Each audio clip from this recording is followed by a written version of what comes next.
All right. I think we're working. I'm going to start this because I'm sure that you guys are like, what the heck is going on? I'm thinking about the same thing, so exciting. We get to experience this together. If you can hear me, put hey in the chat and say yay for technical difficulties. And I'm going to start a screen share in just a moment, walking you through the mind map that I produced for this webinar, dealing with habits and the ones that I've been using and coming up against, and ones that I've been using in my life, and how you can too. Best ways to go about creating new habits, best ways to go about getting rid of habits that you don't want, and we're just going to have a grand old time with it. So I'm sorry for the technical difficulties so far, but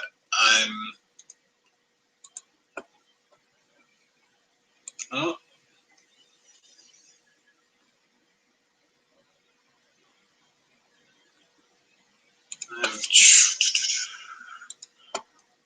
let's see.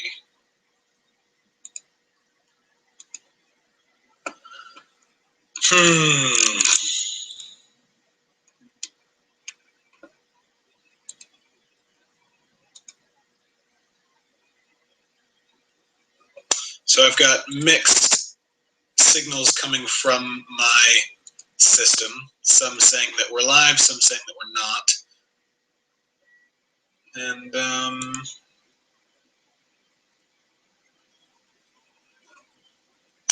it looks like we've got people here.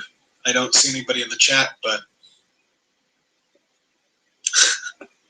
we're recording, so I'm gonna get ready to start here.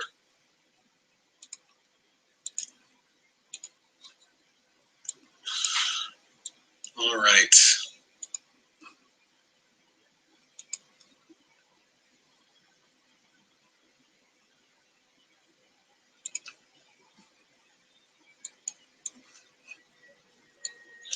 So, I wanted to start with a little introduction. I want to say hi. Oh man.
So I have just put a link to this YouTube video in the comments of the webinar.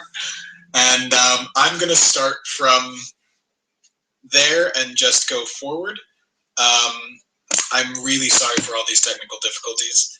I'm getting some practice at this, and we'll plan on having it work a little bit better in the future. Well, a lot of it better in the future. So right now, if you open up the link to the YouTube video, you should be able to watch this on a delay, and you should be able to write chats back and forth if you have questions, which I encourage you to ask because I've put together a lot here, but I really want to make sure to answer any of the questions that you guys have specifically. So I can see that a few of you are watching. Awesome. Thank you so much for sticking with me and staying on. And let's get to it. I'll go through relatively quickly for the intro and get straight to the meat since you guys have been so patient. All right, so introduction. Welcome to the Habit webinar. My name is Kellen. I'm Kellen Chase, and I'm obsessed with habits. So I personally have a morning ritual that I do every morning. It involves getting a glass of water, using a tongue scraper, flossing. I do yoga, I do meditation. I have a very strong weightlifting habit that I was told that this is the place where I'm supposed to brag a little bit so that you guys can get an idea of what habits can do for you. In my weightlifting, I went and did a powerlifting competition and took a gold medal in that competition in my first year doing it for my weight class. I have habits for foam rolling and mobility that have helped me recover from injuries related to weightlifting and athletics that actually brought me to a place where I could come back stronger than I ever was before. I apparently have pretty good nutrition, I'm told. I think I'm pretty good about it as well, but one irony of habits that we're going to find a little bit later in this presentation is that to me it's just something that I do, and it's something that I don't really think much of. But if you're wanting to build habits around nutrition, you can do it, and it's something that I'm going to show you how. With reading, I'm a big reader. I've got habits around reading, and I quote unquote read every day.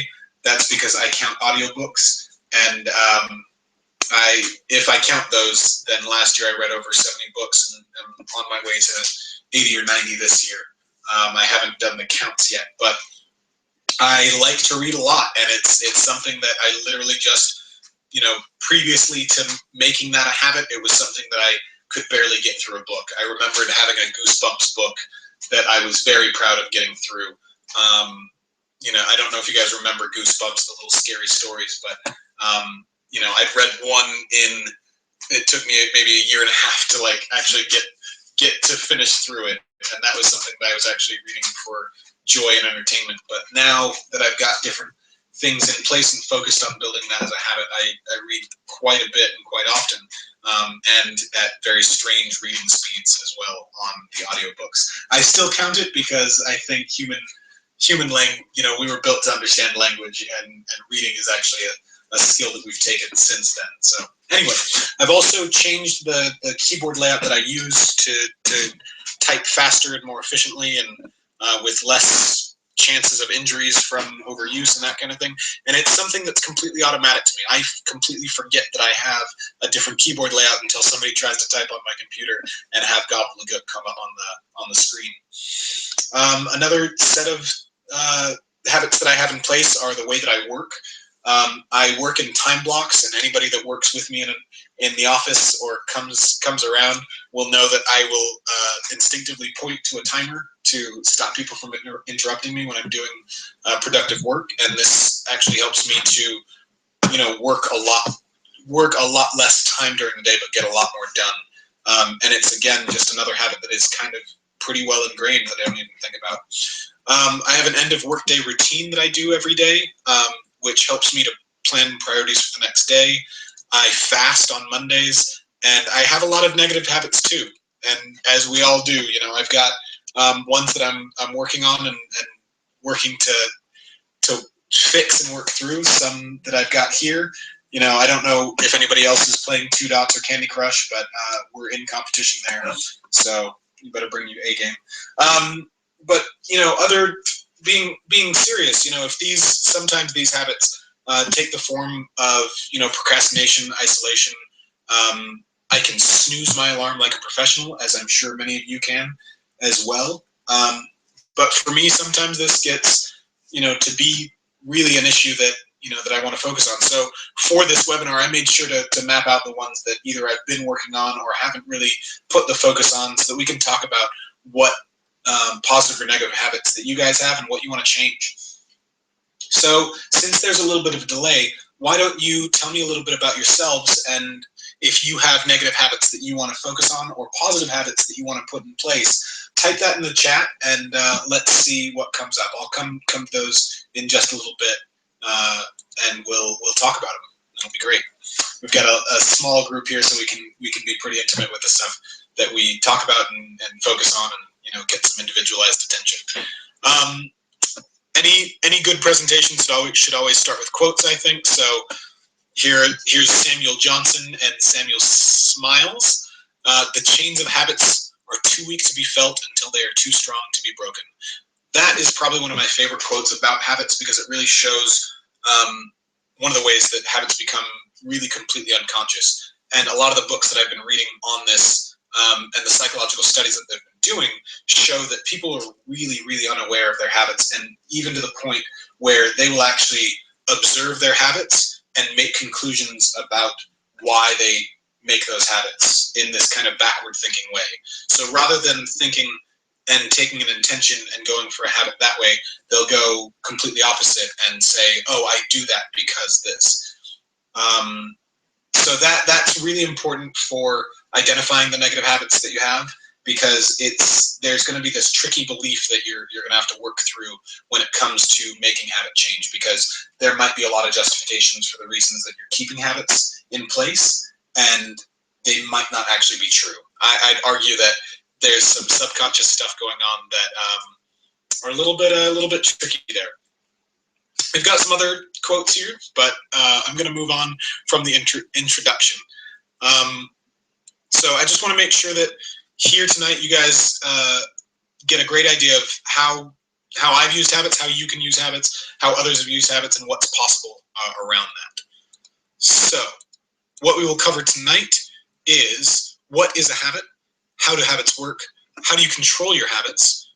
What are some of the super habits that are, when I'm talking about super habits, I mean habits that you put this one in place and it's going to change a lot of other habits around that, and a lot of other behaviors around that. These habits are really awesome, and I think they're some important ones to put in play, and so we'll talk about that. They're fun. And then, how do you supercharge your habits?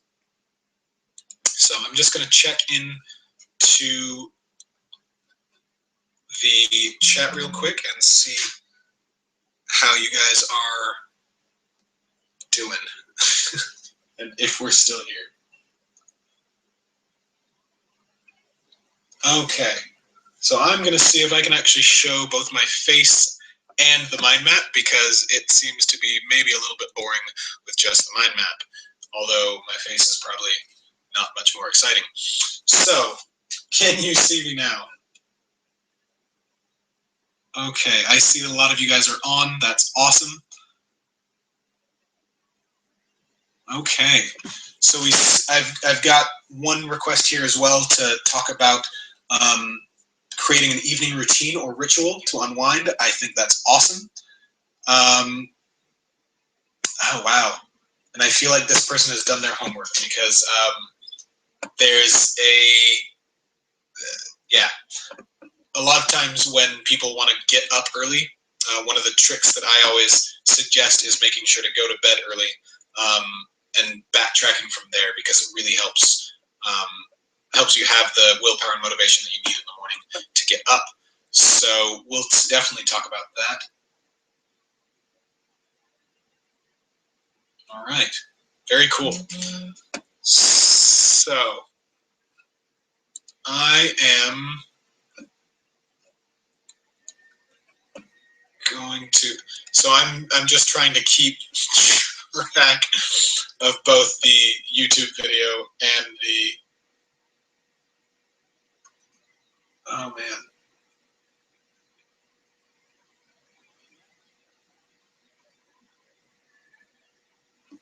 Awesome. Okay. So we've got another idea for habits here, and I'll get into those in just a bit, and I'm excited to talk more about them. So I'm going back to the screen share.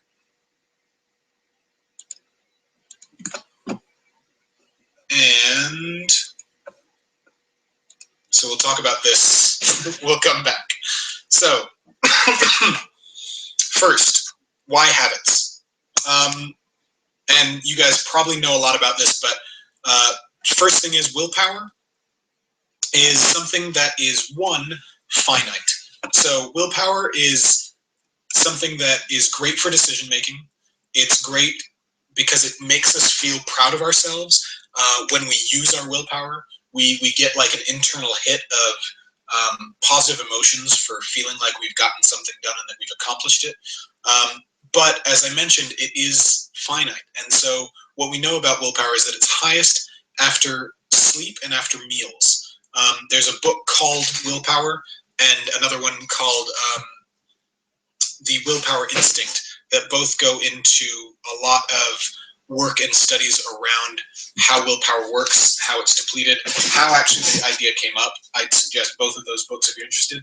But the most important thing to know about willpower is that it is just like cotton candy. And it's great for quick hits of motivation, and it feels great for a moment, but it leaves you with an energy hangover. So when you really effort very, very diligently and very hard to get something done, and you're using only willpower to get there, it actually leaves you drained. And there are a lot of studies showing how long it takes you to recover from, from willpower depletion and that kind of thing. But the point is that it's really not good for long-term change, because if you have that fatigue and you're drawing on this finite resource, it's going to leave you with something, with this depletion. So there's this idea called decision fatigue that is kind of talks a little bit about that, and I'll talk a little bit about that in just a moment. So the most important thing is this idea of energy management. There's a book called The Power of Full Engagement, which really goes into trying not to use time management, but energy management in order to, be productive and do what you want in the world. This is another one of my favorite quotes on habits from Aristotle, which is, "We are what we repeatedly do. Excellence, therefore, is not an act, but a habit." So the point of energy management and willpower is that, really we are cognitive misers. We're really, like, our brains do not like to work. They don't like to make decisions, and they're going to go on autopilot as often as they can. This is the reason that we follow the crowds in a lot of cases. This is the reason that we ask other people's opinions on things, because we're trying to get an idea from the world around us on the ways that we do things, right? So they've done studies where people will be standing, the opposite way in elevators, and there, videos where you get to watch these people get really confused on why they're facing the wrong way, and eventually most of them will all turn the same way in the elevator, even though it's the wrong way. And the reason is because we're looking at these places where it's like, all right, we don't want to make the decisions, and we're just going to look at the environment around us to make those. So with decision fatigue, the idea is that we can, there's one piece where we can build on our willpower, but we want to save as much of it as we can. So there was a marshmallow experiment with little kids. They get one marshmallow. If they can wait 30 minutes and not eat the one marshmallow, then they're going to get a second one. They looked at this idea, and they looked at these kids, down 20 years later, and found that the ones who were able to withhold and were able to use their willpower in the right way, and actually the ones who did the best actually used less willpower in order to avoid eating this marshmallow, they had better relationships, they had better careers, they had all of these different worldly things that were better in their lives. So the idea is, but the thought was that they just had more willpower to do this. But really the trick came down to is that the kids that were able to be successful here really just distracted themselves and took away the need for willpower by trying to, by literally turning around, not looking at the marshmallow, not thinking about this thing, not having a constant cue for them to be focusing on. There was another experiment where they were able to show how this decision fatigue works out. It involved the smell of baking cookies and mean psychologists who only let people eat radishes, and then having them do math problems. The point is that one, psychologists are really mean, and two, the act of avoiding a constant stimulus is something that really tires us out and makes it difficult for us to make decisions. So I wanted to talk a little bit about how to avoid this. If you want to be Steve Jobs or my uncle has 5 pairs of pants and 5 shirts that are all exactly the same, so that when he goes to work, he doesn't have to think, he doesn't have to use any reason to make a decision that first thing in the morning. Steve Jobs used to do the same thing with his turtleneck and jeans uniform that you'd always see him in. A lot of different people have looked at different ways to do that. I personally like colors too much to make that change, but that's an option for you. So I want to know, do you guys have any questions so far? Anything that jumps out at you? Any comments that you want to bring out? And I will look at those. But on the energy management front and why habits are so important, I also want to mention that they've looked at like 45 to 60% of our day, even more, is done habitually. We think and do and feel most of the same things that we did yesterday. So what we get with automatic habits is that if we consciously design our habits, then we can be who we want to be without efforting or wearing ourselves out. Habits are also automatic, which means that they have little dependence on our emotional state. What that means is that over time, the impact of our habits really rely less and less on the emotional state that we're in, and more just on rote action, which is great for some things and not for others. For example, if we want to put in a habit of changing our emotional state and being happier, for example, one thing I do is I write down the people that I'm grateful for in my life. In order to do that, we need to make sure that we have variety in that, and that we really focus on actually feeling the emotional state, because if we don't focus on the emotional state, it will fade, and it will fade very quickly.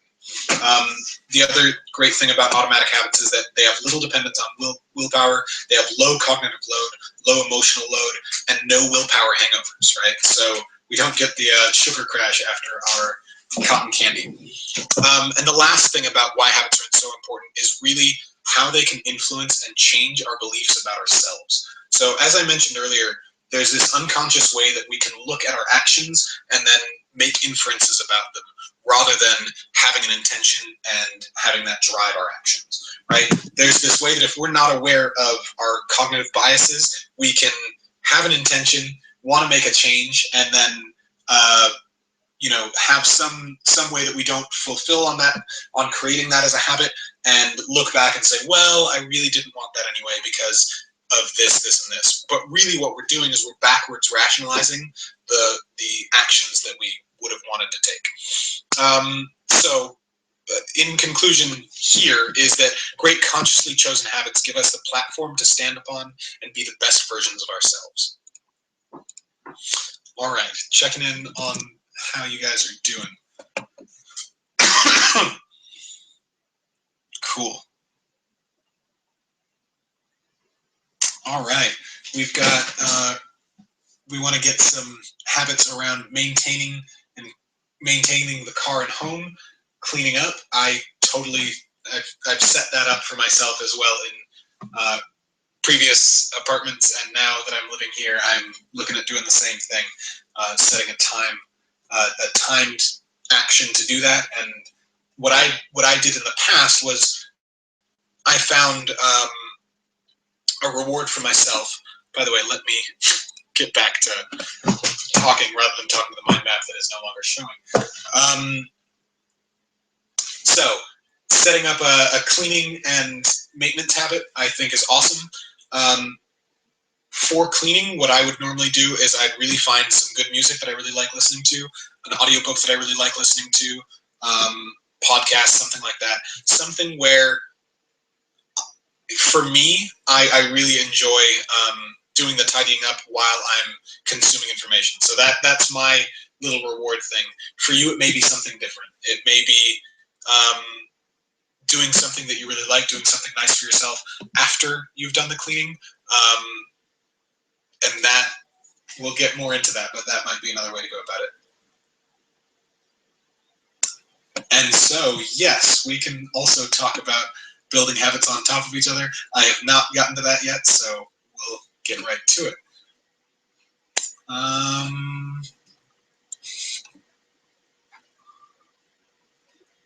Yes. So, and meditation, first thing in the morning, because of running late, totally the bedtime thing will help with that. And also, finding, sometimes first thing in the morning is not always the best time. So for me, when I did my meditation challenge, I made sure to identify 2 times during the day that I could do my meditation. I went a bit extreme. I guess I'll just tell this story, and we can get back to the mind map in just a minute. But for the meditation thing, I was trying to set that up as a habit for a while. I tried doing 5 minutes a day. It didn't work for me. I couldn't get myself to stay consistent even for a week.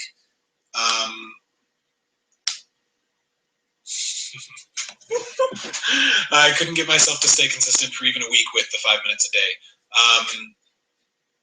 So what I did was I took a week and I said, all right, let me use propaganda on myself to determine what, make the why of doing the meditation a lot bigger. And so what I did there was I said, rather than trying to meditate for 5 minutes a day, since I already have like a habit of reading and consuming and that kind of things for information, I decided I would read the results and reasons for meditation 5 minutes a day for that week. And then after that, I started a much bigger challenge for myself, which was meditating an hour a day for 30 days. And after I'd gone through giving myself more reasons, it was much easier for me to get through that full session, that full 30 days, because I'd really, I had more passion about it and I had more focus on it. And I'd really broken down 2 times a day. I can do half an hour here, I can do half an hour here, and then if I don't do the half an hour here, then I have a backup of, at 8 p.m. I will do another half an hour or my full hour if I haven't done the rest of the day. So I put in a lot of intentions and a lot of plan B game plans just in case. So if I didn't get my 30 minutes in the morning, then I would make sure to take half an hour at lunch. If I didn't get my half an hour at lunch, then I'd make sure to do X, etc. But if I missed one, then I'd have to do the very next 30-minute time frame. There were times where I was going to business dinners and driving early to get to the business dinner, and then sitting in my car in the parking lot, meditating for 30 minutes before the dinner. So there. Can you guys see my face? I just want to check. I got a question here. I'm trying to field the chats as well. So yes, setting multiple times a day and setting up a second game plan just in case you don't get there. Or what, planning out what you're going to do if you're not feeling well, if you're feeling really sick, if you're feeling tired, if you don't feel like doing it, if something else comes up, if somebody asks you to do this, whatever it is, you want to try and map out all of the ways that you can get foiled in your plan, and then make counter plans for each of those, or at least answer and address each of those. So then you've looked at it and you've got a choice of what you can do in that case. So there were times where I'd be like, you know what, I'd love to join you guys. I'm going to be about a half an hour late because I'd sit and I'd do my meditation. Sometimes I'd just get home and I would meditate for an hour straight, which was at the time getting started really painful. But I, again, made my why big enough. You know, I read all of the studies on how habits help with addictions, how habits are great for focus, great for productivity, great for mood, great for relationships, you know, all of these different ways. I mean, there were like 40 scholarly articles on one page listing all of this, you know, scientific studies that they've done. And once I'd seen that there are literally physical changes in the brain that you can see after 11 hours of meditation, like they can put you in an MRI, you meditate for a period of time, after 11 hours they can literally see physical changes in your brain. That's when I realized, okay, this is something that like I really need to put into my life, because we're literally talking about something that, you know, reverses aging. You know, it changes your DNA on different levels. So anyway, I hope that answers the question about the meditation stuff, as well as the habit for tidying up and doing maintenance. I'm gonna jump back to this presentation. We're gonna see how much more we can cover. I want to make sure that to respect your guys' time, because I know we got started late. But anyway, we'll stay as long as we want. We'll get some question and answer going afterwards. But having fun. So all right, and getting back to the screen share. And just so you guys know, the reason that I might scroll around a little bit oddly is because for whatever reason this program gives me like this double vision type of thing, and I have to kind of guess where my cursor is. So let's get to what is a habit. So the definition of a habit, or one that I found, was a behavior pattern acquired by frequent repetition or physiological exposure that shows itself in regularity or increased facility of performance. Oh, here's where I'm trying to read. I've got a double screen here, and then I'm trying to read it. An acquired mode, one nearly or completely involuntary. Yeah. Note to self: don't try and read large portions of text when the screen isn't showing it to you correctly. So that is the definition of a habit. But what I prefer is something that we can actually work with. So I wanted to break it down, and Charles Duhigg, author of The Power of Habit, has a very good breakdown that he uses, and then taking from Nir Awal, who wrote the book Hooked, as well as a few others who are in this field, I've kind of put together a little bit more. So the basics that Charles Duhigg starts with is the cue, the routine, and the reward. And this is just a basic habit loop. The cue is something that triggers you to take whatever action it is that is your habit. And that's usually something that's based on a location, a time of day, a certain emotional state that you're in, others' actions. So this can be brought on by other people, or last actions. So the last actions one is very important for if you're trying to develop a ritual or a routine. This is where you really want to map out exactly what your routine is and build on it piece by piece. So the last action is, for me, for example, I've done this in my morning routine multiple times and done it a couple different ways. So now I've got a few habits that are really ingrained in there that will pop up kind of every morning, but in the past they've been in different orders from different routines. So after I have a glass of water, I will go into the kitchen. Right now it's feeding the dog after that, and then getting on to starting my morning shake. After that, I'll do my tongue scraper and all my other stuff. But the glass of water is a very key habit for me. It's a cue that I can call upon quite a bit, because every morning I will have a glass of water, and that's ingrained fully, and that's started my routine multiple times. I used to have a habit of drinking my water, doing my journaling, going on to my mobility, and that kind of stuff. But either way, the cue for me has been the glass of water. So if you can pick one out that is a constant cue for you, that's a great way to go. The routine is the habit itself.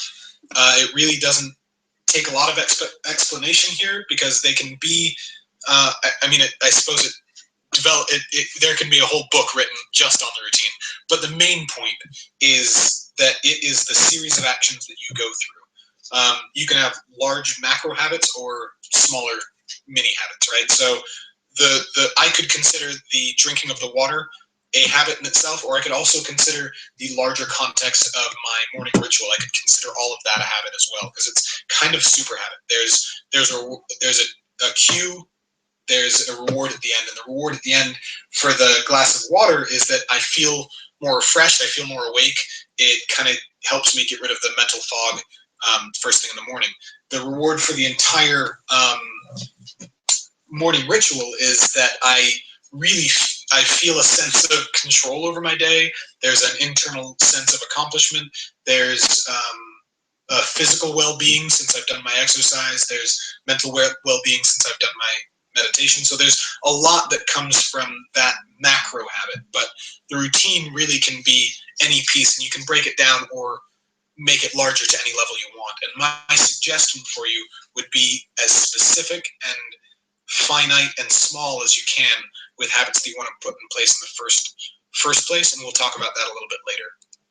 The reward can come in many different forms, right? So it can come in the form of energy or feelings that you get there. It can come in the form of social interaction. It can be an internal feeling of mastery, that kind of thing. It can be an emotional state or a mood that you're looking for. The basics though are that really it's anything that gives you a hit of dopamine in your nucleus accumbens, right, which is the pleasure center of the brain. And that can come from chocolate, music, sex, right? It's any of these things. It could come from drugs, it could come from anything. But really what we want to do is we want to make sure to identify rewards for when we're creating our habits. We want to make sure to identify the rewards that we want to give ourselves and test how effective each reward can be. So we'll talk a little bit about that later as well. Maybe in a part 2, not sure. But also, once we have ingrained habits, there's an important piece of this habit loop, which is the craving.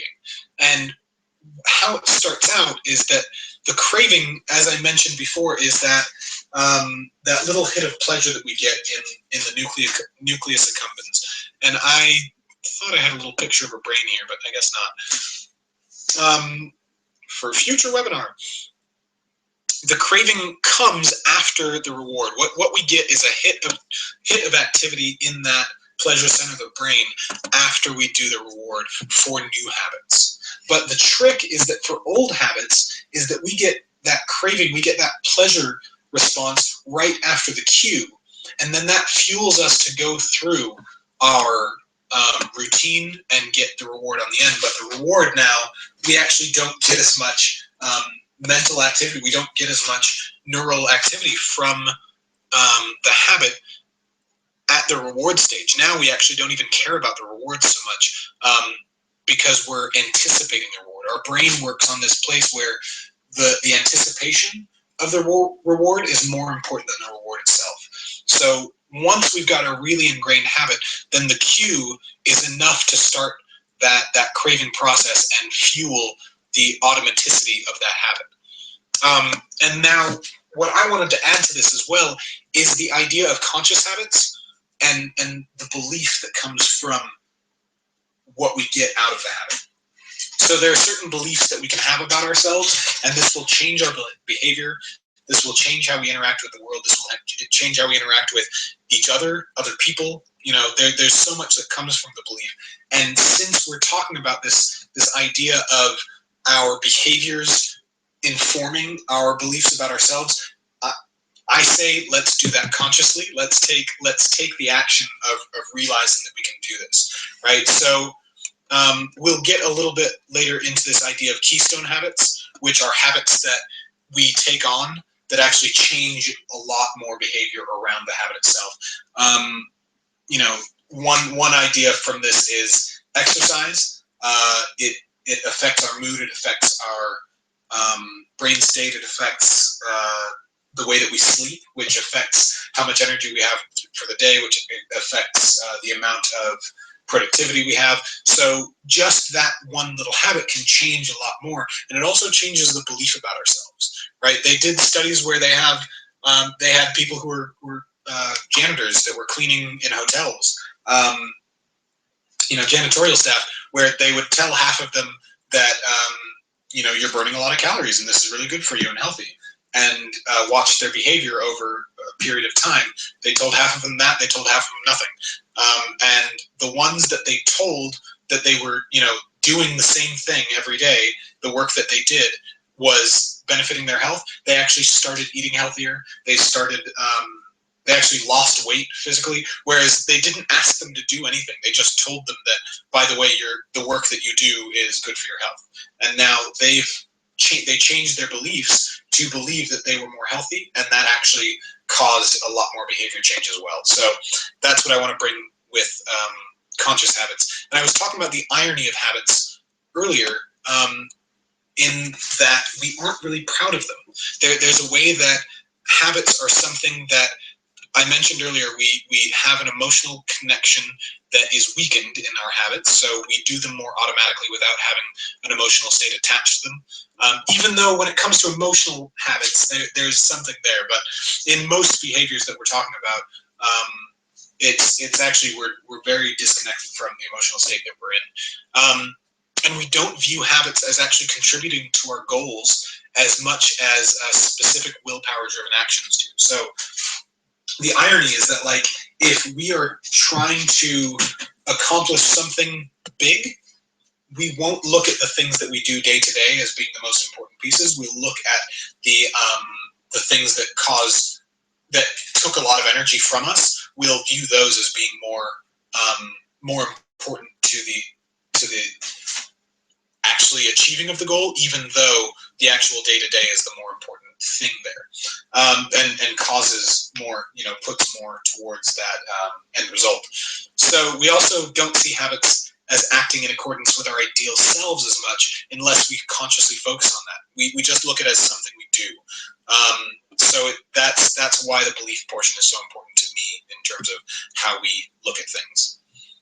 Gonna check in with you guys. We're getting to what would have probably been the end time. So I just want to check in and see how you guys are doing, what you like, if you have any questions,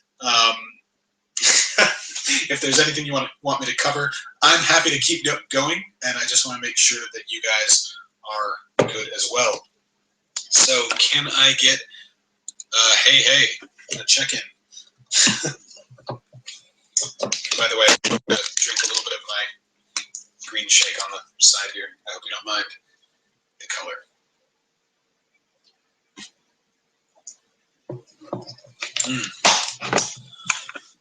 All right. So I know we're on a little bit of a delay, so I'm just trying to see where we're at.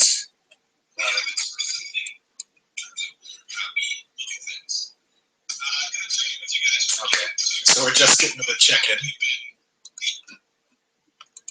Let's see if you guys...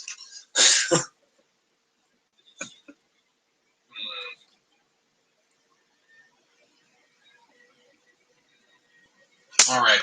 If you guys have questions or comments or anything that you... I'm glad that you're enjoying the content, and thanks for staying on, guys. I'm having a lot of fun, so I'm glad you guys are too. If there's anything specific that you want me to cover more of, let me know, and I will do that. But otherwise, I'm going to go back to this, and y'all are awesome.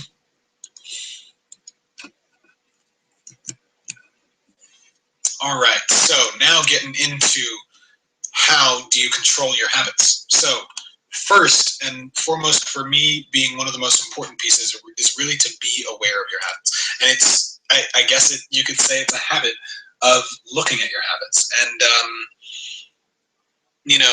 there's a way that during the day, I still do it, and I'll look at different places where it's like, oh, I do this on a regular basis.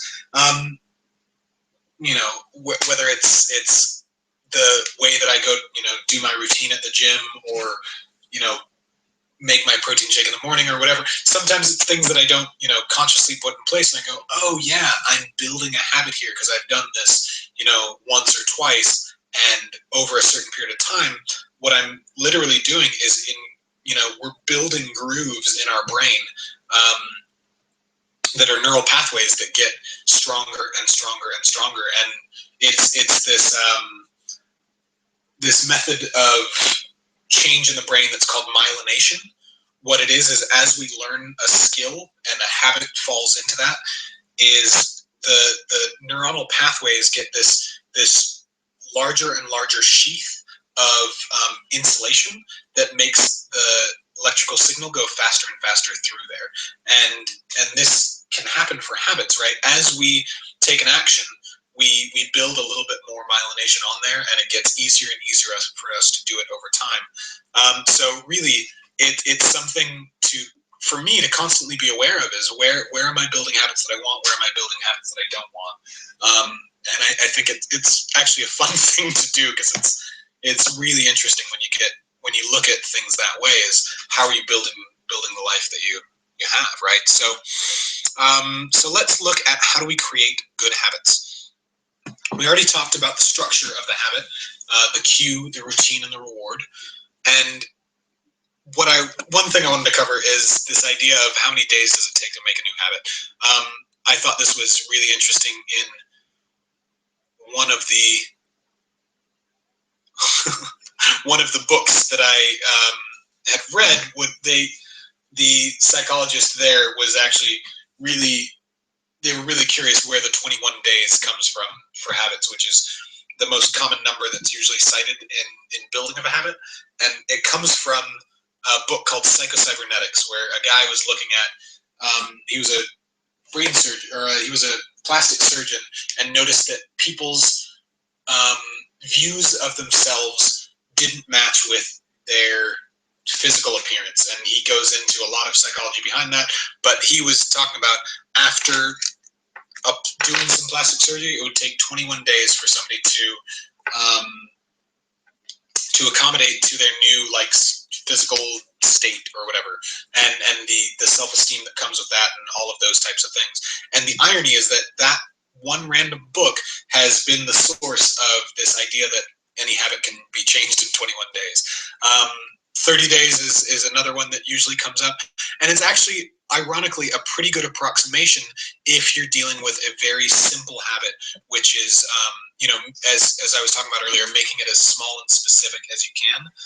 There's really a benefit to that, because in about 20 to 31 days, based on the research, that's about how long it takes to put a new simple habit in place. When we're talking about larger habits, like for example, the full morning routine, or if we're talking about changing the entire way that we eat, there's a lot more that goes into that. There's a habit of food creation, of setting up your meals. There's a habit of reading labels. There's a habit of having conversations with the people that are serving your food. And I know that some of you on here have a lot of experience with that, but what I'm trying to point out is that that's a lot of different behaviors that goes into changing the way that you eat, right? Or for an example, an exercise habit. When I got to I've moved a couple times in the past few years, and when I moved to across the country and then across the country again, in each place, I actually set myself a challenge to make sure to keep my workout schedule. And to do that, what I did was I made the simplest habit I could, which was every day if I'm leaving work, I would drive to the gym. right? So I didn't even have to go into the gym. The only part of the habit that was important to me was actually driving to the parking lot of the gym. So I would even just sit there and not do anything. But just because I got there, that was completing my habit. And yeah, that's so. Anyway, that's what I wanted. That's what I wanted to highlight with the how long it takes to make a habit. Some habits can take up to a year, kind of thing, to put in place, but that's usually because they're not well defined and they're too big. So again, getting super specific about small, and small gives a better chance to change in a short day. So there's a guy named BJ Fogg who does research at Stanford on habit building technology. So he's all about, like, you know, the idea that anytime you have a question, you now reach for your phone to pick up Google. He's researching why that is and, like, how to make more make more companies more money by being that habitual. So, but he has this small little program which is free and super simple on doing these 7-day little habit tests called Tiny Habits. I've done it a few times. I really enjoy it, and I think that you guys should do it too, just to get the feel of how really small you can make a habit and still how effective it can be. So we've got the timeline. The other things that are important, and forgive me, my screen is doing the weird double take thing, and it's getting a little bit hard to see where my tiny little plus sign is. There we go. So one thing we want to focus on when we're creating our good habits too is to control the cues in our environment. When we're trying to put something in place, we want to make sure to be reminded and create timely cues. So if there's a specific location in which we're trying to do a habit, then we want to make sure to make something memorable there that catches our attention and reminds us to do it. If it's something that's time-based, we want to make sure to set the alarm to do it. We can do this via, your calendar, things on your phone, whatever. But we also want to make sure to minimize unwanted cues. So if we're trying to replace a habit or something like that, this is where we can kind of look at our environment and see where is it that we are doing, are distracting ourselves. Or, for example, say we want to write every day. If we sit down at the computer to write, but then we have Facebook open and that kind of things, one of the things that we're going to want to do is make sure to close down all our windows, make sure that everything is completely ready for us to do the task that requires the little, the small amount, no distractions. So we want to make sure to set up our environment to minimize those distractions if that's something that's going to be a problem. And the other thing that we want to do is we want to make a greased chute. We want to make this super easy. So, for example, if you've got you want to get an exercise habit to run in the morning, put your shoes right down, in the space where you get up in the morning after you set your alarm. Make sure to have all of your clothes and everything ready there, so that first thing you do is you just put that on and head out the door. And again, we can talk about making this even smaller by just putting our shoes on and walking out the door and walking back in. That could be the minute long or 30-second habit that builds the foundation to have that longer, 30-minute run every morning, or whatever it is. But the point is, we want to really take steps to put everything in place so that it's literally, we don't have to think about it. And my example here is that I would always set a glass of water by my bed. Now I don't even have to set water by my bed. I still do, but even if I don't, I still get the water in the morning. But I'd set a glass of water by my bed and my journal right beside that. So literally, I would turn off my alarm. I'd feel my water as I was trying to turn off my alarm. I'd take that drink and I'd open up and start writing. And then that helped me get into the rest of my morning routine. We're also going to talk about the social pieces here, which is you can have self-induced peer pressure. So setting up competitions, telling a bunch of people about what you're doing and to keep you accountable, having people check in. I'm looking at the ways in which I didn't set enough of a self-induced peer pressure for some habits that I had, maybe with Facebook. But this is something that I can look at in, in the future, is how can I get more people involved in terms of giving me, positive peer pressure in the way that I want. You can set up competitions with your friends. A little bit of social shaming is never a bad thing. I mean, it definitely can be, but in habit creation, we're gonna allow it. Reflective conversations, right? So if you're working with somebody, um, you enlist a good friend, and have someone that you can talk to when you really don't feel like doing your habit, for whatever reason, or you don't feel like changing your habit. Just having a conversation with somebody, about the struggle that you're having, can usually help to renew your motivation, or at least help you reflect on it in a way that can help you to take that next step, to really build that myelination, build that mental groove in. But I've found that for myself, reflective conversations have been great for that. And then group motivation and mindsets. This is a big one, right? If you get with a bunch of people that are all looking to change their behavior, or change their, whatever, there tends to be a group. We draw on the motivation of seeing other people take actions. When we see somebody take an action, we unconsciously imagine ourselves being able to do it. This is why motivational videos are so huge. This is why motivational speakers are a thing, right? We see somebody who's successful, and we automatically, unconsciously, are cued to all of the ways in which that we can see that they've accomplished something, and that we can accomplish that same thing. And this can work in reverse too. Like they did studies with students, and they flash old, and gray hair, and slow, and all of these words that were around being old, and old and slow, as a stereotype. They flashed those on the screen faster than anybody could even see. So I think it was like 10 microseconds or something. It's fast enough that you can't actually see it, but you can subconsciously, your subconscious can pick it up. This is the whole idea of, subliminal advertising. They used to think it was a hoax, but now they actually realize that a lot of that actually works. But they'd have these kids see all of these words about being old, and then half of them would see that, half of them would see nothing. And then they had them race. They didn't realize that they were racing, but they would have them walk down a corridor to somewhere else where they had to do the next part of an experiment.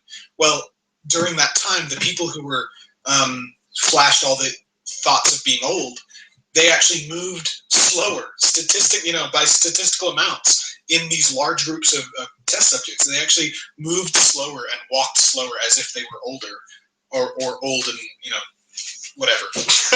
In that way, that it caused them to change their behavior that way, and they didn't even know it, right? So that's a huge thing with group motivation, is that you can see other people taking actions, you can see other people doing the things that you want to be doing, and you're going to motivate yourself unconsciously to do that and get there. So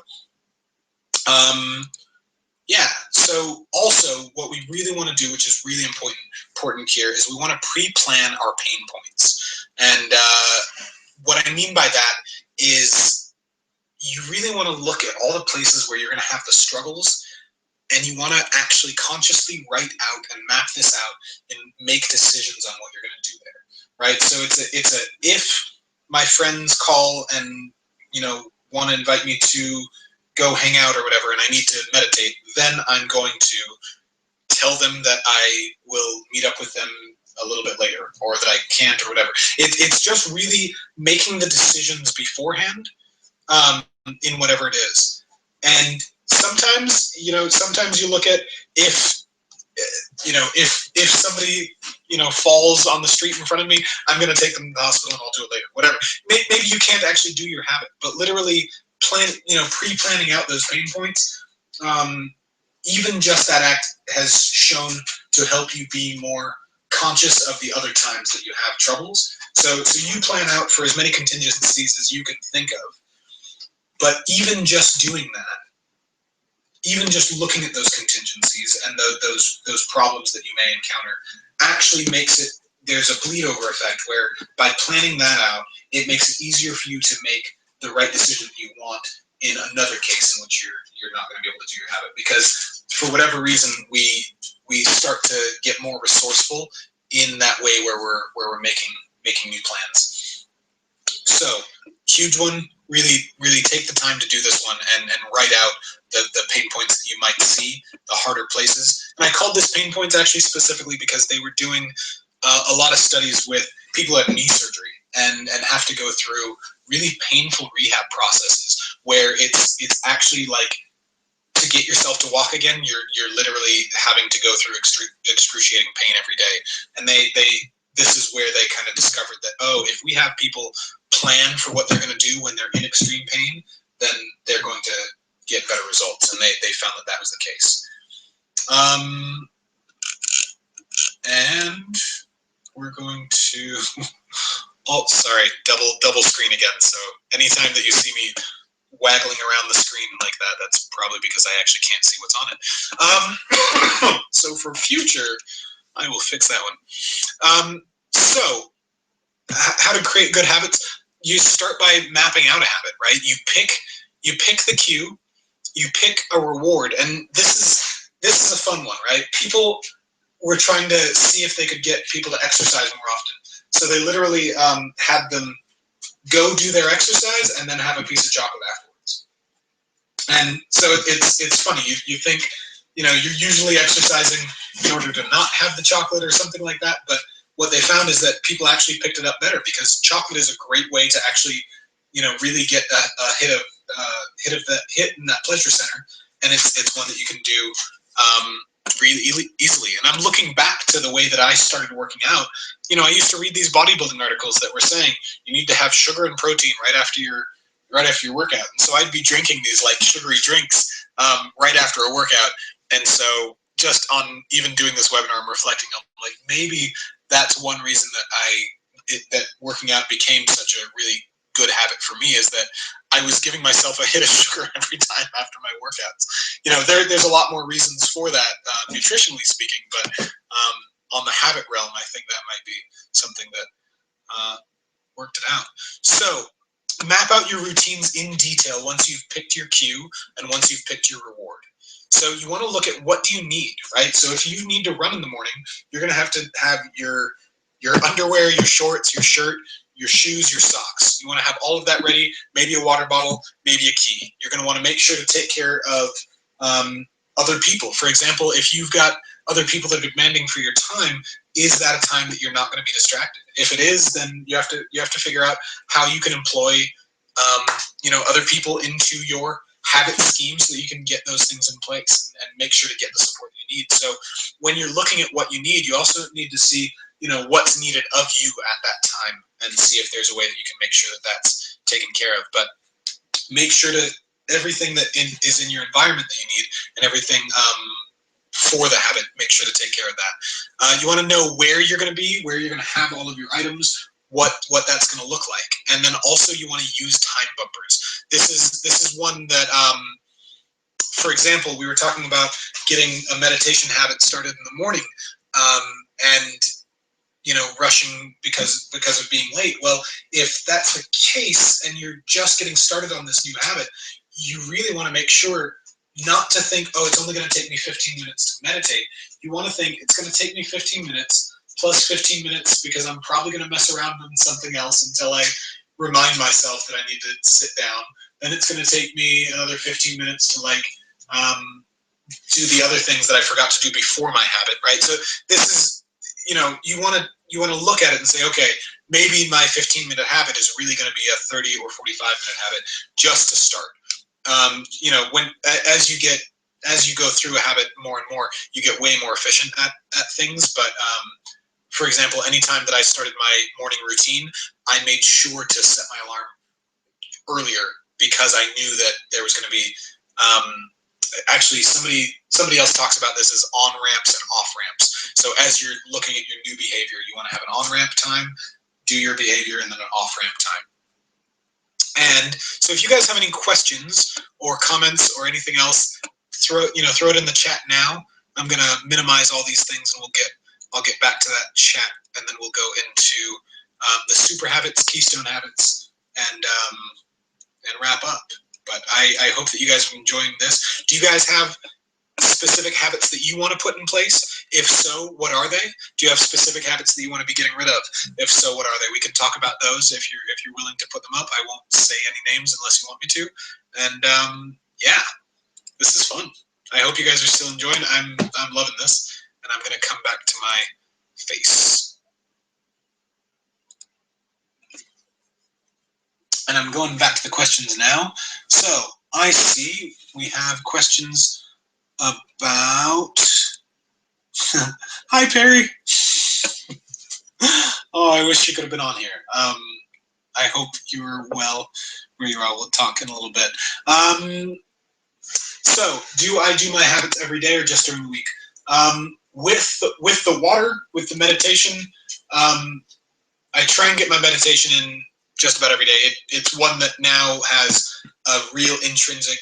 It feels great. Like I really feel really good after I meditate. So it's one that I try and put in a lot. With the water, I do that just about every day. Green shake most days, unless we're doing like a special breakfast or brunch or something. Then I won't do that one. I find myself stretching and doing yoga throughout the day at random times. So not an official yoga session, but yeah, a lot of my habits are the weekly, right? So when it comes to working out and stuff like that, it's, I don't know why I keep looking back there. Like I'm looking to see if there's a list of my habits, and it's not there. So, but a lot of habits I will try and do every day, especially when I'm starting. But sometimes the cue is not going to be a daily thing. For example, if it's a work habit, I have an end of day routine that I do. I only do those on work days because the environment that I'm in is at my computer, and it's at around 5 p.m., 4:30 p.m. that I'll type that out and do. It's kind of a journaling exercise and looking at what I'm doing productively the next day, and that one will only be during work. So it really depends. But if it's a habit, there's a Dan John is a fitness expert that I love, and I think it's his quote that he says, if it's important, do it every day. If it's not, don't do it. So I think if you're putting a new habit in place, definitely try and stick to every day, unless that doesn't make sense as you're starting it, and then you can see how it works from there. But I would stick to the 30 days, try it out for every day, and then go from there.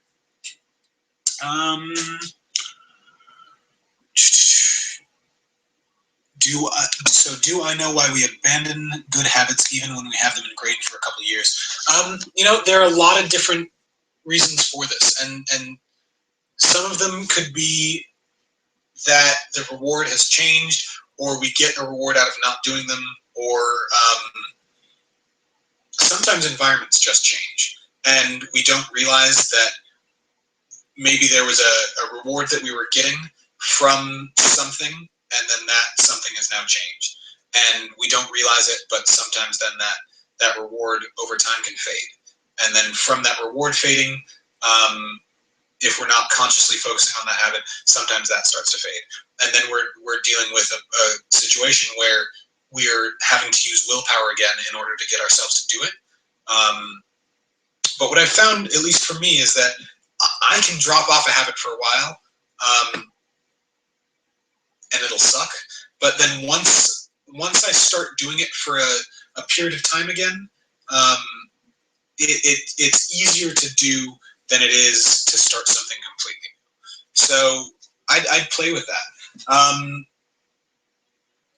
And really what it comes down to is, for me, as I'm looking at like all of the psychology that goes on and all the unconscious ways that we kind of trick ourselves, there's a great book called Predictably Irrational, by the way, that really, and there's a podcast as well, that gets into all of these like cognitive tricks that we play on ourselves, and like illusions that we kind of make up in our own reality that we aren't even aware of, that might be really interesting for you. But it makes it really hard for me to ask the question why, and really look at just how can we, if we've identified that we're dropping off this habit, The why is really hard to answer because of these ways that we trick ourselves.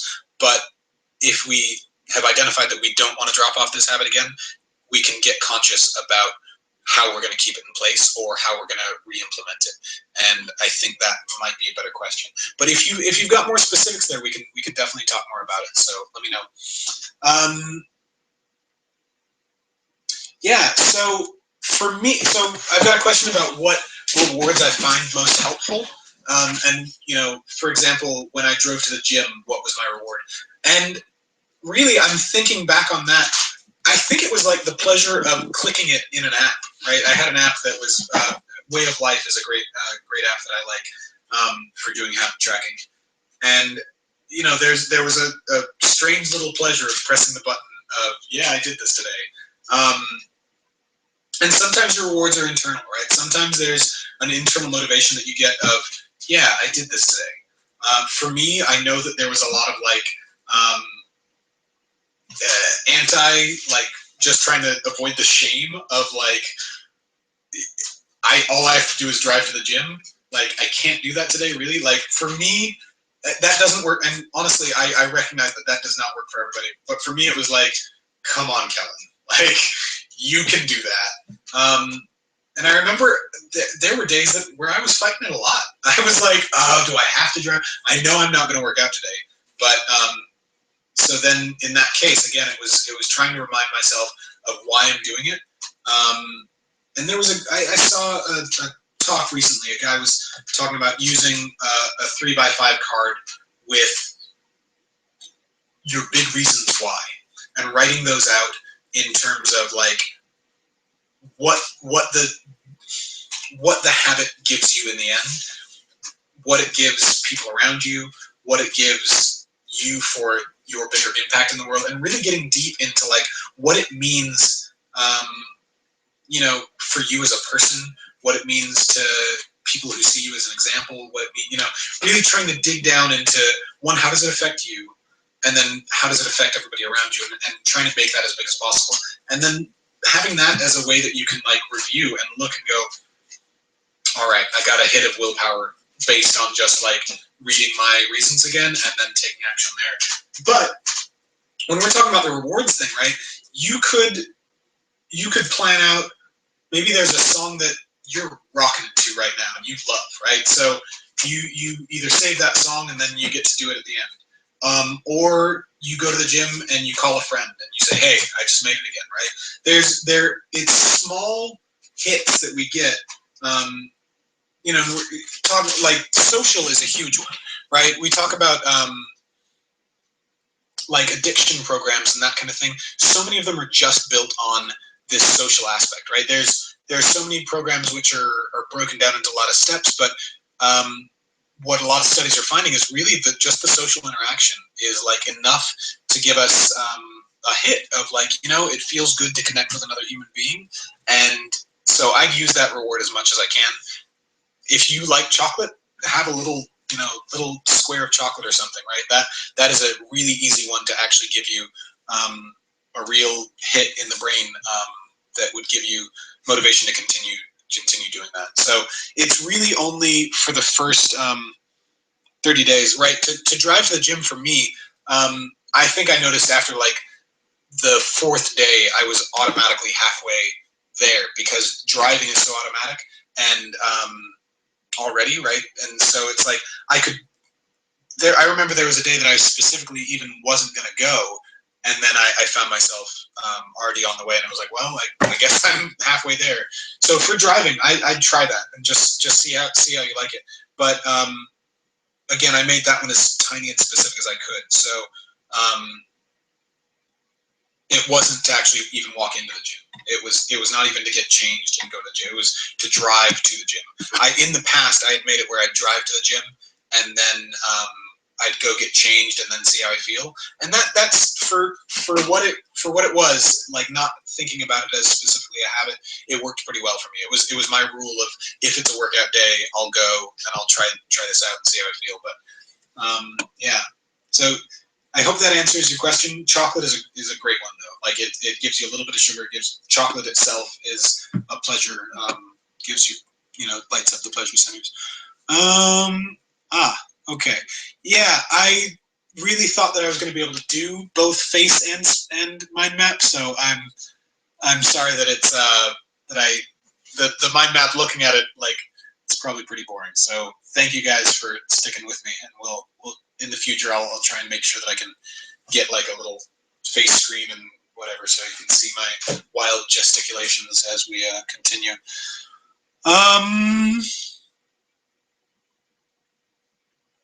Yeah, and so did I notice that I was able to start working out after creating the habit of driving to the gym? Yes, I was. For me, and so this is where, for me, I already had a habit in place of the gym. Like, once I was in the gym parking lot, I'd sit there and go, okay, do I want to go in today? But that wasn't my focus for that first chunk, right? So as long as I got to the gym, that was enough. Then from there, I could build on the habit of like, okay, I'm going to go walk into the gym and get changed, right? And I'm trying to remember who it was. There's a couple of fitness gurus that I've followed. Maybe a year ago, I saw that they were writing an article on, like, if they're dealing with somebody who's never been doing, working out before, they would literally just, for the first week, they would have them walk into the gym, one, get a membership, and then go just be in the gym, not even focusing on working out, just being in this environment. Because for a lot of people, they get intimidated if they've not been in the gym or in an environment like that. So literally just the act of being there, it takes the anxiety of that away. So then you can be there and not worry about anything else. You don't have to worry about your workout. You don't have to worry about the changing rooms. You don't have to worry about any of that stuff, because normally there's like something on top of that, which is like, I'm going to be in this new environment with people that I don't know. They're all going to be looking at me like I don't know where I'm at, or I don't know what I'm doing. And all of that stress is going on. So you eliminate that by just walking into the gym and just being there. So, yeah. For me, all I had to do was I was going to a new environment, so I didn't have the same environmental cues of, okay, it's time to go to the gym and I'm going to go do that. So I was building that piece in. Once I'm in a gym, and the lucky thing for me is at the time it was LA Fitness, which literally looks the same anywhere you go. So I was across the country, same gym. It was weird. I walked in and I was like, oh, I'm home, right? So I already had that piece in place, but if I didn't, I would build on top of that. So I would start with driving to the gym, then I would build on going into the gym and maybe doing a warm-up. So I had a thing where I'd hurt my back, and I made a rule for myself that if I don't have time to warm up, then I don't have time to work out. And that was really hard for me because I hadn't been warming up at all before then. So that was, again, a place where I built the habit of every time I go into the gym, first thing I do is a warm up, and now it's pretty unconscious. Yeah. So there's this way that what I was talking about with willpower, right? We feel really good when we use our willpower, and so it's like we'll get this supercharged hit. Like, we'll make a huge plan of all the things that we're going to change in our life. We're going to do it all right now, and we're like, yeah, and then we hit burnout, and it's like, and then we feel like crap, and we shame ourselves for not achieving whatever it is. And yeah, it can be this weird cycle or weird trap that we can get into, and we all do it. Like, I still notice the places that I do it, and I probably, if I'm trying to make doing these webinars a habit, I should probably practice starting the webinars before I actually get on them, right? So maybe starting a webinar every day would make it a little bit easier for me to not have the technical difficulties that I have here. But that's what shows up, right? Is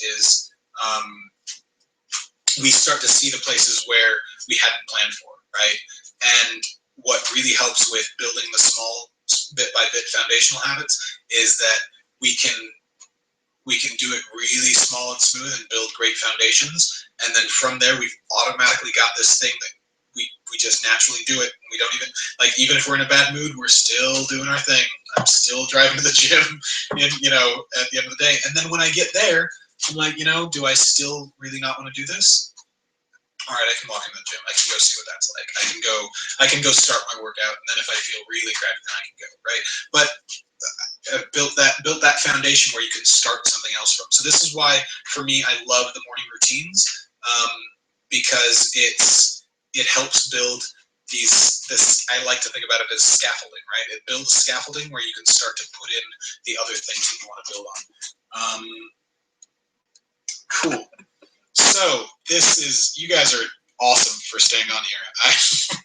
Thank you so much. I'm gonna get to the last little bit. I'm gonna see if I can do like a half and half screen maybe, and it's gonna be really weird to actually be looking at the mind map and seeing my face staring back, but we'll make it fun.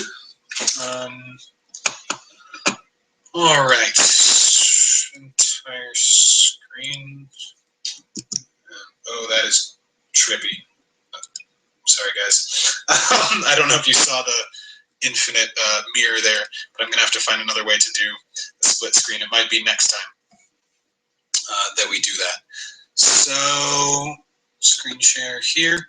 Just wanted to get into what I was talking about with the keystone habits and or super habits, which and how they help us and affect us.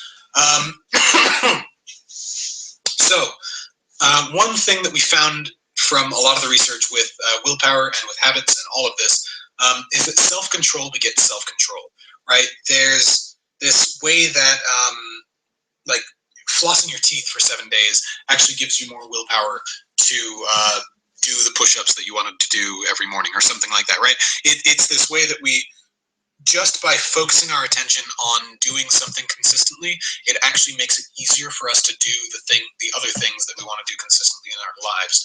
So, yeah, we want to play with this, right? So I talked about the way that I changed my keyboard layout.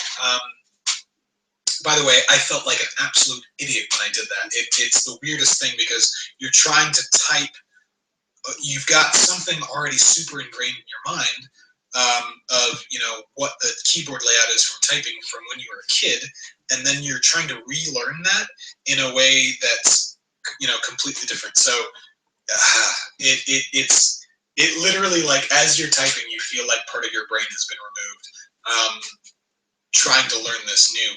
But I did that because I wanted to, I'd seen that somebody else had been able to do this, and they had, you know, they were just saying that you can change your skills in kind of anything. You can learn something new enough to be proficient with it in I think it was called, the book was called The First 20 Hours, right? So this guy had this, you know, multiple examples of ways to do different things, and how literally within 20 hours you can become proficient, you know, at least to play at just about anything, right?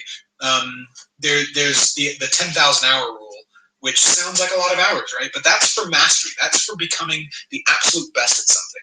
But in only 20 hours, you can actually learn something else. So I did that experiment for myself on learning to type faster and you know, safer and all that on a Colmat keyboard, partly because I wanted to get that, I wanted to look at what that would mean about myself, right? To me, it shows me that, you know, I am capable of learning new things. I am capable of making these changes that seem a bit odd. So again, and I remember while I was doing it, I was able to put in a lot of other habits in place, you know, without really even thinking about it, just because this belief had started, and I'd started with that new self-control. So, keystone habits. These are habits, as I mentioned before, that change a lot of our other habits or behavior around things. So, in his book, The Power of Habit, Charles Duhigg was noting that there were two things that they looked at. One was food journaling, and when people kept a food journal, it actually changed, you know, just by food journaling, requiring people to keep a food journal, they lost more weight than other people who were trying to lose weight that didn't keep a food journal. It changed the way that they did their meal preparations. It changed the way they did their shopping habits. It changed, a lot of them started exercising even when not prompted to, just because they put in this new habit. The other keystone habit that he gave in his example was exercise. And I just put down a list of all the ones that I could think of that have either shown me ways of changing habits, or they've either been for me, or I've thought about it and could see how they would change other habits going through. So for me, the morning ritual gave me hydration, energy, gave me a great mood in the morning. I added into it reading, and that has now become a pretty extreme habit that I have. I read a lot everywhere else, but at the time it was just reading 20 minutes every morning. It gave me time for self-reflection. I did meditation. I guess I kind of mixed between what the benefits were and what I was actually doing. But, my morning ritual, I think that one, and I'd wake up earlier, right? So waking up earlier was having me going to bed earlier as well. So it really had me focusing on my sleep, which is something that I should probably put in there. But yeah, morning ritual, great one. Let me minimize that. Exercise. It's one that it'll change your diet, right? For me, I actually played with the idea of having my identity change by making sure that I'm still an athlete. I've been an athlete through most of my high school and college career, and then found myself in a place where I wasn't competing at all. So that's why I did the powerlifting competition, was in order to get me to achieve a goal of lifting 500 pounds, right? I wanted to be able to do that, and hadn't been able to do it for a while. And, it was coming around January, and I decided I think it was like January 20th or something. And I was like, you know what, let me play with this idea of identity by being someone who competes, and then seeing how that changes things. And so this is exactly what I'm talking about with the belief and a keystone habit, right? I signed up for a competition, and the habit to get to that competition was that I had to get more serious about my workout routine. But what also fell from that is all of these other beliefs about what an athlete does, and that they focus on their sleep, they focus on their diet, they have good emotional regulation. And from studies, right, people are looking at, when you put in exercise, it improves your diet, improves your sleep, it improves your productivity, your mood, your relationships with others, your patience. They were looking at people who started exercising and were still smoking. They smoked less. And even it changes your financial habits. So people who exercise more actually use credit cards less. And these are all just different things that they're looking at. But that's what makes this a keystone habit, is how it affects everything else. With meditation, you've got focus, productivity, sleep, resilience, willpower, stress, mood, awareness, relationship satisfaction, even strength and recovery, right? These two things are actually affected by meditating on a regular basis. So for me, this was huge with the powerlifting too. I mean, I could feel my heart rate go back to a normal pace sooner when I would meditate in between my sets than otherwise.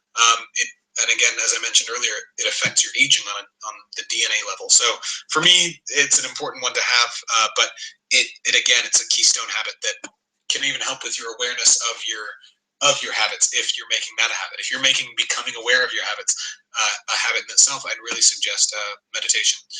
The food journaling I'd mentioned. You can use MyFitnessPal or Just Lose It for that. I've done that in the past. Those are great ones and really easy to use. Or you can just use pencil and paper, right? Like literally reflecting your thoughts and feelings on food is super important as well, and isn't as easy in MyFitnessPal because they don't really have a notes section. But pen and paper, never do you wrong. EOD. What this stands for is my end of day routine, because this is actually my keystroke shortcut. Anytime I write EOD / it produces this in a text file. So I can actually maybe I'm not going to try. I'm not going to try showing you how that works on my with my screen being as weird as it is. But yeah, so I'll open up a notepad or an Evernote note, and I'll type EOD / and it will give me today's date along with the 5 spaces for me to write the 5 most important things that I'm going to do the next day. And I put them in order, right? So it gives me a chance to like reflect on, okay, what have I done today? What do I need to get done tomorrow? Let me list those out. So then the first thing that I do when I get into work is I can just start working on number 1 there and see how far I get. But I know that at least I've accomplished or focused on the most important thing for the day. And then I have a place where I keep a journal digitally. So I'm showing, so that's actually tomorrow's date. This is today's date. And then what I have G is, what am I grateful for? So I list 5 things that I'm grateful for today. O is opportunities, and I list 5 opportunities that have come up in some way or another. And those opportunities can be in whatever way. They can be opportunities for increasing something in the relationship. They can be opportunities for increasing something at work. They can be opportunities outside of work. But just focusing on, it's trying to build a habit of the way that I think in terms of looking for opportunities. Then I reflect on what I did for the day. This one, I think, was the most important piece for me in actually putting this habit in place. This was probably the reward, because I found myself with a little bit of workaholism, and would spend hours and hours at work, extra, and then still feeling like I didn't get anything done, and just like shaming myself and feeling bad about it. And once I started looking and identifying 5 things that I did throughout the day, it really like started changing my mindset and going, oh, you know what? I did do something today.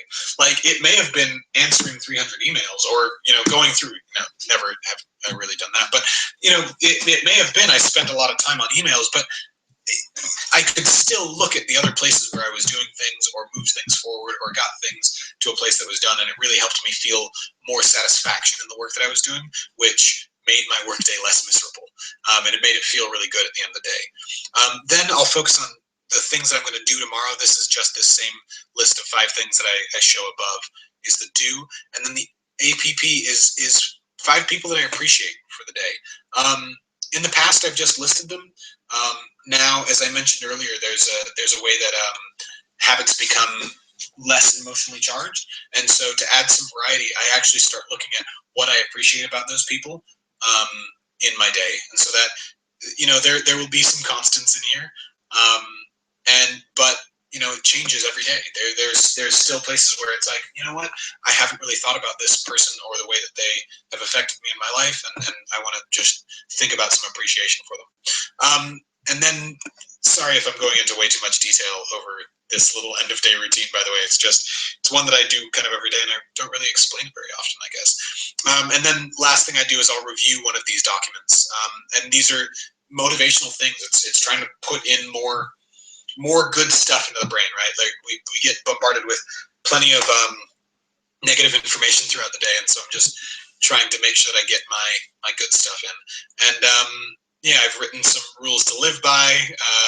I've got goals and beliefs, and different beliefs that either I have or that I want to make sure that I have in, that I believe more or feel more about, because, all of our beliefs are changeable. That's the thing is we've got positive beliefs and we've got negative beliefs that limit us. And so I try and review the ones that I really want to have in place, or that I forget sometimes. I try and put those in place as well.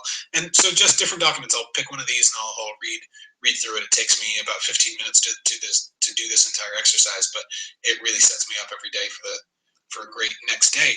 Sleeping 8 hours is another huge keystone habit that I would suggest giving a try at some point or another. Again, willpower, awareness, mood, stress, energy, productivity, they're all benefited. Our brain works a lot better on 8 hours of sleep. And our body as well, our digestion changes based on 8 hours of sleep. This affects fitness, right? If it changes your hormone levels, it makes it easier to do that. Saving money is another one that is a keystone habit. Positive self-talk, journaling, or writing. So how do we supercharge our habits? I want to review that. And if you guys have any other questions, any comments, thoughts, ideas, please continue, write them in the chat, and we'll get back to it in just a second. So again, I wanted to say focusing, supercharging your habits, making them as tiny and focused as you possibly can, so that you can build the small foundation that you can then, or a scaffolding that you can build upon, is one of the most important ones. Get social, get friends and family involved, get a group of friends together, get a Facebook group. We'll talk a little bit more about that. Use leverage on yourself. Use enlist friends. You can enlist enemies too. There's a great website called Stick, STIKK, I think, or CKK, one of the two, and they have, you put money in, and then you bet yourself that you'll achieve your habit or not, and then the money will either be donated to a charity if you achieve, or you can do it multiple ways. You either get your money back, or you donate it to a charity that you want, or a charity that you really don't want. So, for example, if you are totally against guns, then you could set up some leverage on yourself by putting money on the line where it'll actually be donated to the NRA. Or say you're against, there was a joke somebody said about donating to the Nazi Party. Whatever you want as leverage for yourself, that's going to be a way to do it. I didn't talk a lot about bright lines, and I should have earlier, but we'll talk about it now. One thing you want to do is you really want to use this idea of bright white lines, which is it's using this implementation intention in a way that's exactly when you're crossing the line, and exactly when you're not crossing the line. So if you're trying to avoid some behavior, you really want to say, okay, if it is, for example, my example of bright lines for fasting is, if it is Monday, I am not eating, right? Like when I started that as a long-term habit, I started fasting on Mondays, and I think I put an example in here, and I can't seem to find it, but if it's Monday and it's before 8 p.m., then you drink water. That was my way to start, and this was after I trained myself to actually be able to go longer than like 12 or 16 hours.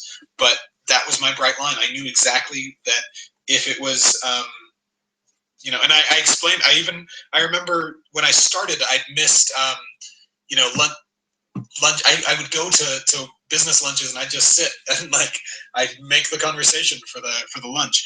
But it was one that I was very clear cut about, right? So a great example of this that some of you are very familiar with is the Whole30. If it's within this 30 days time frame, then I am not eating X, right? I'm not eating these things, right? The 30 days is a great bright white line. So yes. So use bright lines. I just want to make sure to emphasize, you can really plan out and map out what is it that is, when you're setting your intentions, when is it that you're crossing the line, when is it that you're not, and do that. Finally, use implementation plans. We talked about this as well, but I just want to review that you plan for when you're going to be least motivated, and you plan for when you're going to be well motivated. You want to plan out your rewards and plan out your cues. If I get distracted by whatever, I'm going to do X. And you plan out your environment as well. You plan out how you're going to set things up so that you can get through your greased chute as quickly as possible. And finally, track it. This is another important one. I love Way of Life. That's my favorite one. There's also an app called Coach.me. I would check that one out.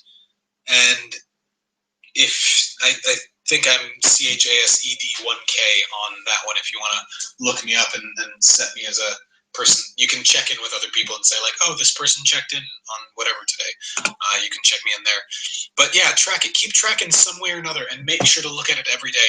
Even if it's just like, I actually, to get granular on you, I set up a habit of opening my Way of Life app every day, because I had my morning routine in there, and it had been a while since I'd been consistent with it. So I said, okay, my habit is to open Way of Life every day. And once I started doing that, that was my cue for me looping through all of my other patterns. And I remember that first day that I did it, I was like, oh, this is exactly why I have this app, is because it totally cued me to do all of the things on my list. All right, and one of the most important things for me is really remembering how important it is to build the habit itself. And this is the stepstone, this is the foundation thing that we were talking about. This is the, like, why the heck am I just driving to the gym if I'm not even going to go in? It's reminding yourself how important it is to build that neural pathway of doing this thing, because it's going to seem like the most tedious thing at some point along the way, but that's exactly the point at which you're really building that neural pathway that's going to take you to have exactly what you want.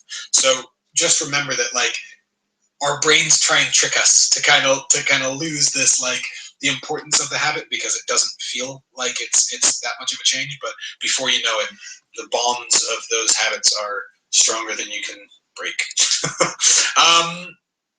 Cool. So I want to invite you guys to continue this habit journey with me again. I plan on doing this webinar again, but I also plan on setting up a Facebook group, and I've got some more stuff planned for this, and I really want to keep in touch. Once I set this Facebook group up, I want to invite you guys to join, and I'll send you some invites to either other videos or webinars that I do that will hopefully, I really appreciate you guys staying on so long, that will hopefully be shorter, but with just as much great information. And let me know what you're interested in. If you really enjoyed this and you learned something, I would love it if you would write in the comments what you learned, how you enjoyed this, what you thought about this, and why other people should come check this out if I do a repeat of this. So thank you for being here. Let's do some Q&A and just finish it out. If you guys have questions, let me know, and we'll go through them. And in the future, I'll be sending you some other stuff with this, other invites to other webinars. If you're interested in that, just let me know. If you don't want it, you can totally never see it again, and that no harm, no foul. But yeah, if you enjoyed this, I'd really enjoy having you again, and we can talk about more stuff. If you've got other interests too, please write in the chat other stuff that you'd like to learn more about. Again, I read way too many books and really want to start giving back some of that knowledge. And I think these webinars and stuff like this is a really fun way for me to do that. I totally realized I've just been talking to the camera thinking that you guys could see me, and you can't. So I'm going totally to that. Oh, awesome. There is some great comments here. Thank you guys for those of you who stayed on as long as you have. You're awesome. Thank you so much. I'm sorry for the technical difficulties. And for those on the East Coast, y'all are troopers. I love you. You're awesome. Thank you so much. And yeah, awesome. I'm loving seeing your guys' experiences with, like, Keystone Habits and other experiences there. It's cool to see. Yeah, and I'd love to share my end of day routine in the notes, so I can actually give you a little example. I use, and I'll so Phrase Express is a software program that I use. I'm typing this in. Scripts and shortcuts. So it's automatic, like, text expansion and shortcuts. If you're on a Mac, there's Text Expander is the program, and I think that one's free. Phrase Express is also free. But in there, I say EOD is my shortcut. I hit \, and it's not formatted very well in the chat. So I'll send an email out to you guys who attended with a little text file of that, or a link to a little text file of that. And yeah, it's one that maybe it was Craig Ballantyne that I picked that one up from. I really like it, and I've enjoyed it quite a bit. So if I find his video explaining it, I will send that. If not, I will send a little text file with the thing, and maybe I'll make a video explaining it as well. Awesome. I'm excited that you guys have enjoyed this so much, and really want to thank you again. Y'all are awesome. So yeah, I don't see any questions coming in or comments or anything, but if I'll stay on for a little bit longer, and if you guys have questions or comments, please let me know. And again, thank you. Go to sleep. Sleep well. Y'all are awesome.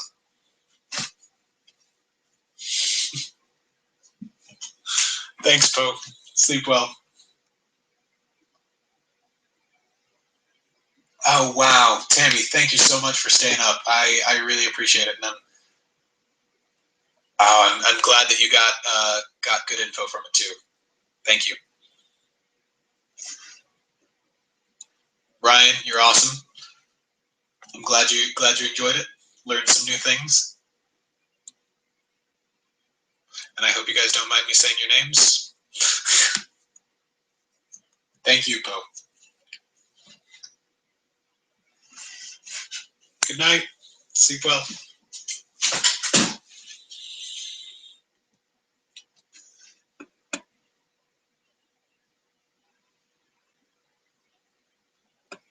All right. If there are no more questions or comments or anything, I am going to as well sign off. Thank you again. Y'all are awesome. This was great, and I'm looking forward to doing it again. Good night.